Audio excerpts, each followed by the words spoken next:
Continue. Les jambes aussi, ce que tu veux. Parce que là, forcément, on travaille le low kick, qu'est-ce qu'on fait instinctivement? On fait ça. On regarde les jambes. C'est pour ça qu'après on oublie, des fois on fait ça. Rendez-vous service, vous ne tapez pas mais vous touchez le front, l'air de dire monte quand même ta garde. Quoi que vous fassiez, vous travaillez le bas du corps, vous travaillez, on regarde, évidemment au début on apprend, on ne fait pas la aveuglette. Quoi que vous fassiez, vous travaillez en bas, pas de souci, mais vous avez quand même vos mains qui travaillent en haut. Ce que vous voulez, hein, mais ça travaille.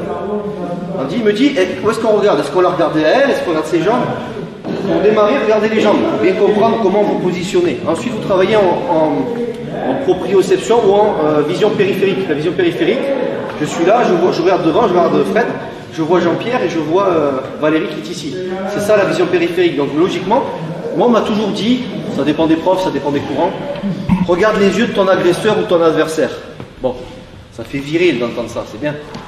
Sauf que si vous voyez un regard de tueur déterminé à vous flinguer, ça peut vous faire peur de vos moyens. Ça peut être un signe de défiance vis-à-vis de lui. J'ai pas peur. Comme les animaux, je pense. Vous regardez droit dans les yeux, voilà. C'est un combat de détermination, en fait, le regard, hein, entre guillemets. Sans réfléchir forcément, c'est ce qui se passe instinctivement. Hein. Donc, si c'est un agresseur, il veut vous dominer. Ce que je vous conseille de regarder, pour voir à peu près tous les coups qui vont partir, même si, n'oubliez pas qu'il y a la vision tunnel. C'est-à-dire, c'est bien beau de faire ça à l'entraînement, je regarde devant moi, je suis ici, mais j'ai la vision périphérique où je vois les gens. Sous effet de stress, je ne verrai plus sur les côtés, je vais juste voir ce qu'il y a devant et ça va être flou autour. Donc ça, c'est important. Et pour répondre à ta question, on dit regardez ici. Bon, s'il est plus grand, comme Jordan, vous regardez plus haut. Regardez la poitrine. D'accord? Bon, si c'est les femmes, ne vous y méprenez pas. C'est une consigne, hein, de self-défense, c'est pas des pervers. Bref, ici, et quand ça part n'importe où,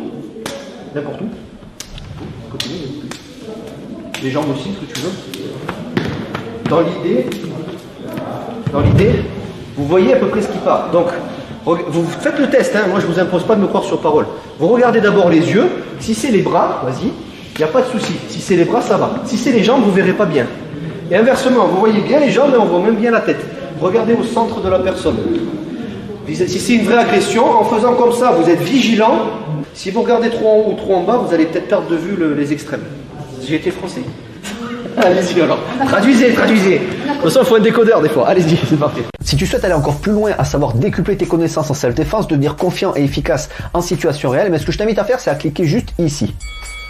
Formation offerte. Ou encore sur le lien qui est en description juste sous la vidéo. Voilà, j'espère que la vidéo d'aujourd'hui t'a plu et que t'a aidé à progresser un petit peu plus. Quant à moi, je te retrouve de l'autre côté pour commencer ta formation vidéo offerte. À tout de suite.